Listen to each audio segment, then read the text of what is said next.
The next time I came into work, after the situation with Dr. Harrison and Kara, I thought about whether I should accept the pay raise and continue working at the office. I unlocked the front door and entered the waiting room, still working things out in my mind, when I slammed right into a person. I sputtered backward and looked up in confusion and horror, since I was supposed to be the only one allowed in this early at the clinic. "You must be Maggie," a cheery voice told me, as he moved past me and turned off the alarm before it began blaring. I clutched my heart at the shock this stranger had just given me. The fact that he knew me, but I didn't know who he was, made it worse. "Who are you?" I blurted out, after my heart nearly split my sternum and leapt out of my chest. He flicked on the lights, and the waiting room was fully lit up, revealing the person who had startled me so badly. To my surprise, he seemed normal. I know that's weird to say, but he seemed just so average. Average height, build, everything. His hair was combed nicely, and he had a big smile on his face. "I'm Wilson, your new security guard," he waved at me happily. I let my jaw drop a little at that. Not to throw shade at Wilson, because he's such an absolute sweetheart, but he does not strike me as any kind of security guard. The only thing he had on that showed him to be a security guard was the vest that said security on it that he wears. I was also shocked that he had been hired so quickly. It had taken less than 2 days for Dr. Harrison to hire him. How long have you been here?" I asked him, as I started to calm down and walked over to my reception desk. I was always the first one here, and I usually arrived pretty early in the morning, so to be beaten here was an absolute shock to me. "Oh, I just arrived a couple of minutes ago, actually. Sorry for locking the door. I had orders from Dr. Harrison to lock it after I entered," he told me as he followed me over to my desk. That made sense to me. If he was going to be our security, it made sense for him to arrive first now. As I started getting my things ready, I watched as Wilson took his post by the front door. He stood so still, I swore he would make a perfect king's guard.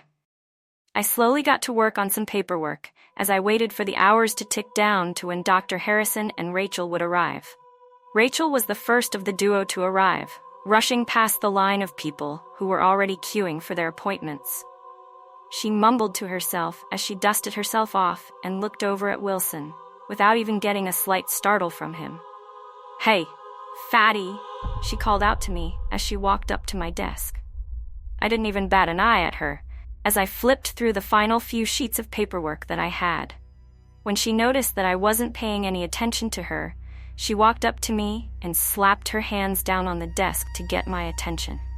"Oh, Rachel, I didn't hear you come in," I told her with a smile. The pissed-off look on her face was the most rewarding sensation I could get. "How can I help you, sweetie?" I asked her with a smile, sliding a bowl of candy close to her to tempt her. She looked at it with disgust, and at me with even more. "Keep an eye on Wilson. If he starts doing anything weird, hand him off to Dr. Harrison. Understand? Get that through your thick, Twinkie-filled skull?" She tapped my forehead for emphasis. I swatted her hand away and nodded at her. I chanced a peep over at Wilson and noticed that he was looking at the two of us. I smiled and waved at him, and he did the same. "I'll be sure to keep you informed, Rachel. Oh, by the way, when did you want me to schedule that operation for you?" I asked her, pulling some papers from underneath my desk. She looked at me with confusion. "What operation?" she asked, to which I smiled devilishly. "The one to get that stick out of your ass," I said with a little giggle. She skipped in anger and stormed off to get ready for the day's surgery, leaving me to giggle and continue with my paperwork. About half an hour later, Dr. Harrison arrived, also being hounded by the waiting patients. He sighed, looked over at Wilson with a smile, and tousled his hair like an approving father. "Hello, Dr. Harrison," I waved at him as he approached. He flashed me a perfect, toothy grin and came up to the desk. "You've got another busy day ahead of you, huh?" I asked him as I handed him a stack of papers and clipboards. He took one look at them and sighed as he took his glasses off and rubbed his eyes. "It's never ending," he said with a sigh as he accepted the giant stack of forms and clipboards from me. He glanced over towards Wilson and then back at me. "Rachel told you to keep an eye on him, correct?" he asked me as he struggled with his mountain of paperwork. I told him, just adding to the pile like a giant Jenga tower. I'll be sure to inform you, sir, I told him as I finally finished giving him everything. He sighed and looked back over at Wilson. Wilson, help me carry this shit, he ordered the security guard. Wilson nodded quickly and walked over, taking half the stack of papers from him and helping him carry them to the back operating rooms and consultation rooms. After Wilson returned, I nodded at him and he opened the floodgates to allow everyone in. I braced myself for a long day as I started listening to what the patients wanted and what they needed. What do you mean in 6 months? I need this surgery now. Can't you fucking see that, you fucking cow? A woman screamed at me, tapping her manicured fingers on her clipboard for emphasis. I watched her and waited for her to finish so I could explain it to her.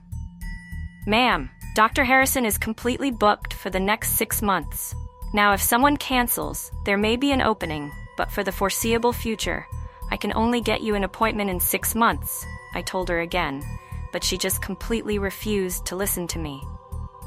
Get rid of someone's appointment then. How is it that these ugly fuckers can get ahead of me? She screamed at me, getting some spit on my face. Because they made an appointment before you, ma'am, I told her, struggling to keep my composure. Once again, I can schedule you for a visit in 6 months. Or you can wait and have it take even longer. I pulled out the application for her, and when I looked back at her, she was lunging at me to strangle me. She grabbed me by the throat and was about to start squeezing when she was suddenly yanked away from me. I coughed in surprise and looked over to see that Wilson had grabbed the lady and was effortlessly dragging her away toward the entrance. She was screaming, kicking, and throwing every kind of obscenity my way.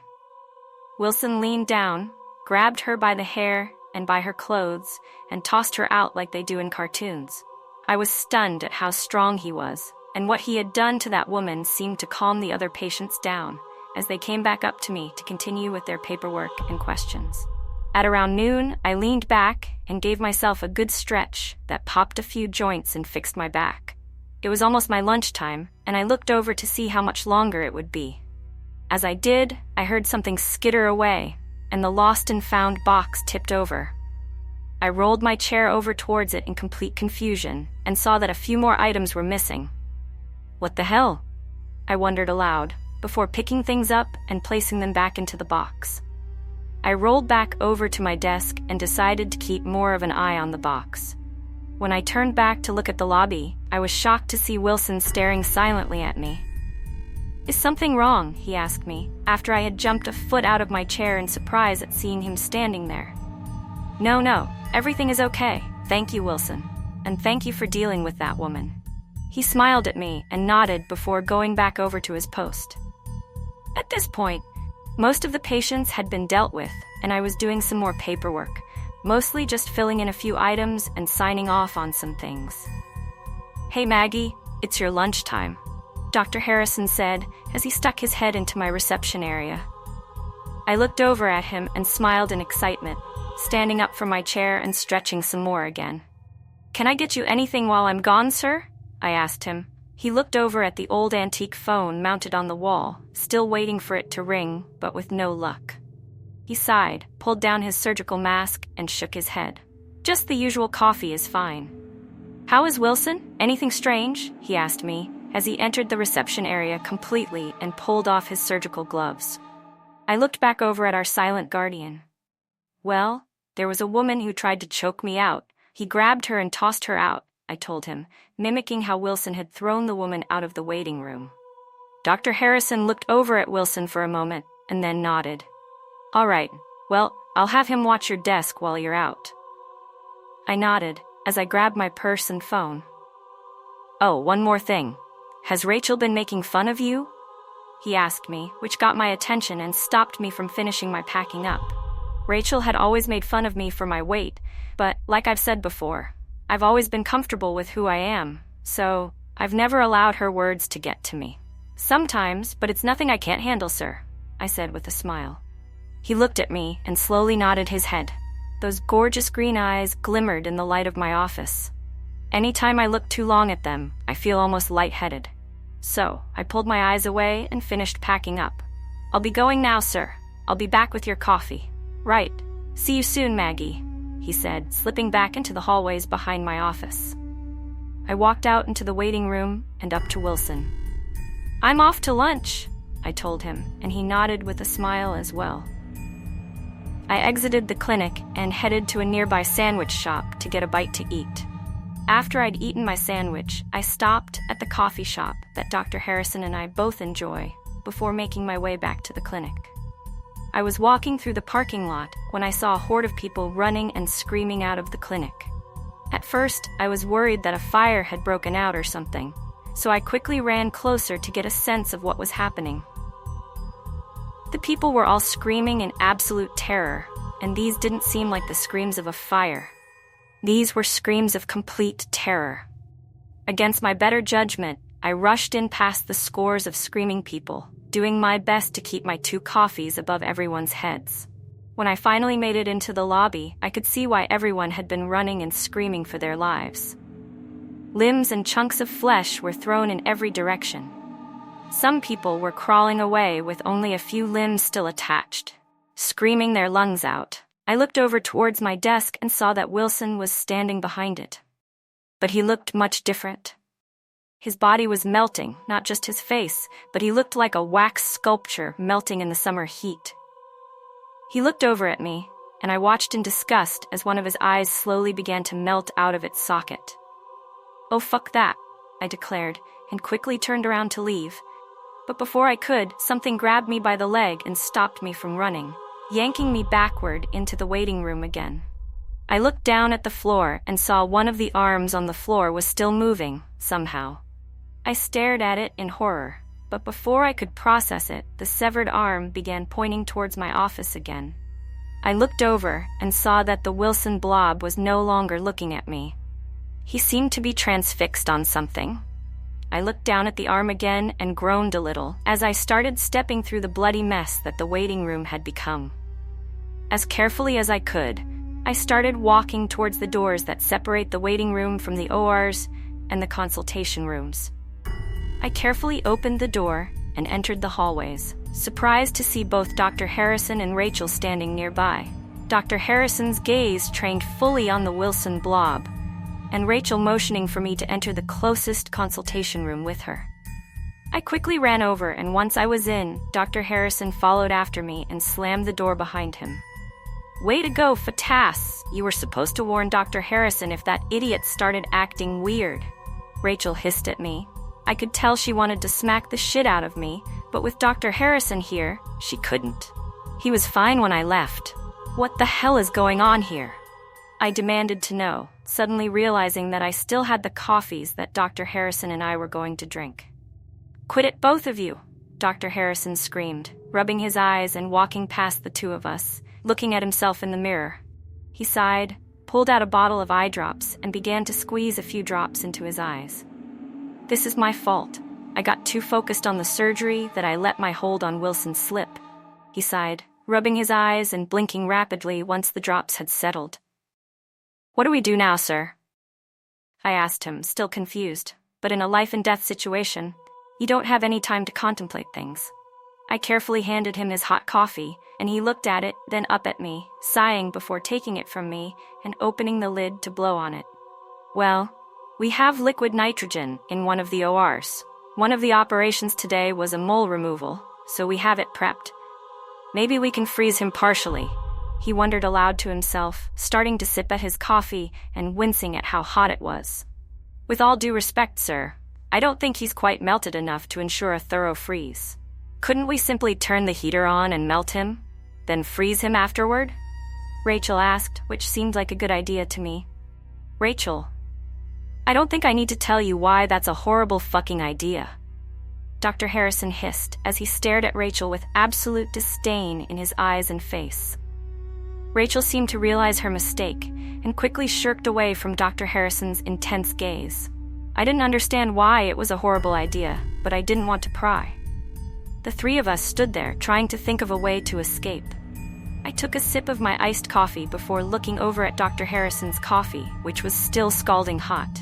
I carefully set mine down, walked up to him, and took it from him. "What? Suddenly liking hot coffee?" he asked, a bit confused. I smiled and shook my head at him. Why not just throw this at Wilson? I pointed at the coffee. Dr. Harrison looked at me, then slowly began to nod.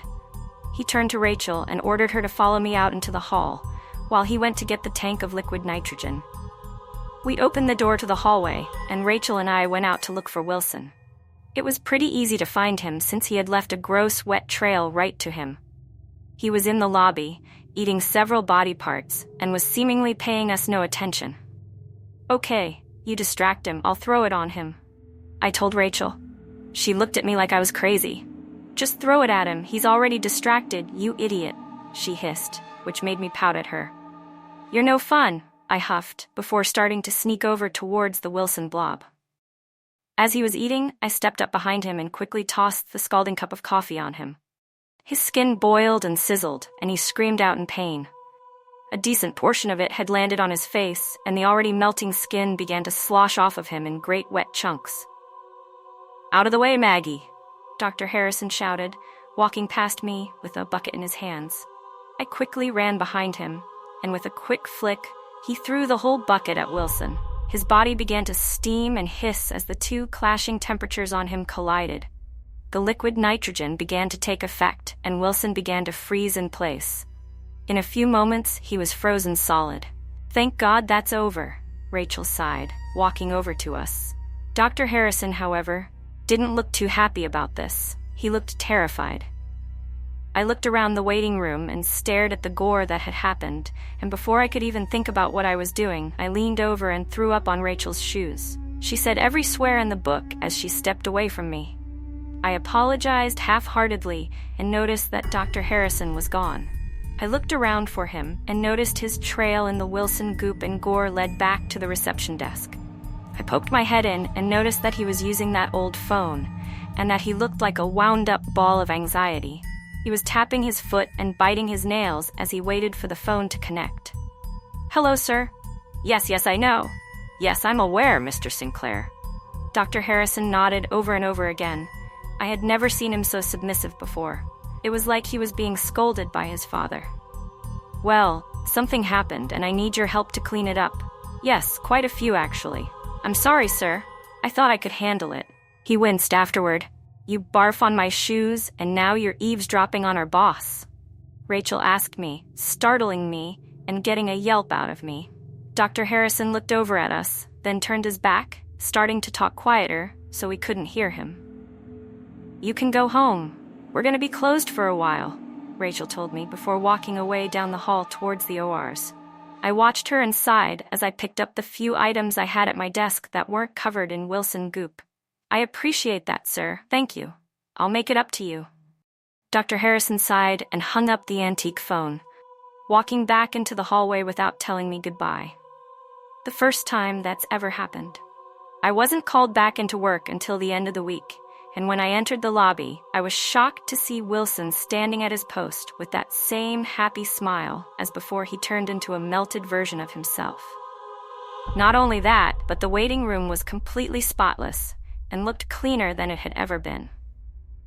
"Morning, Maggie. I'm so sorry about what happened last time. I promise it won't happen again," he told me. I could only nod and walk past him towards my desk, gripping my can of pepper spray close until Dr. Harrison came into work. I quickly stood up and ran over toward him. "What's he doing back?" I asked, completely stunned that he had allowed Wilson back in any form or shape. "I had him fixed. He should work much better now." Dr. Harrison sighed, and I could tell he was still upset over what had happened. He looked at me with those beautiful green eyes, and for the first time since meeting him, I saw pain and sadness behind them. "I'm so sorry this happened, Maggie. I wanted to make you feel safer, and I fucked it up," he sighed, rubbing his messy brown hair. It's all right, sir. I still have a lot of questions, but I'm just glad that you're okay. And if you say that Wilson is better now, I can accept him." I looked over at Wilson and gave him an awkward smile and wave. He waved back.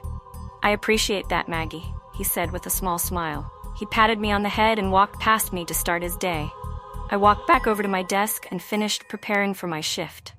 I've been keeping a close eye on Wilson, and for the most part, he hasn't shown any signs of melting into a horrible monster.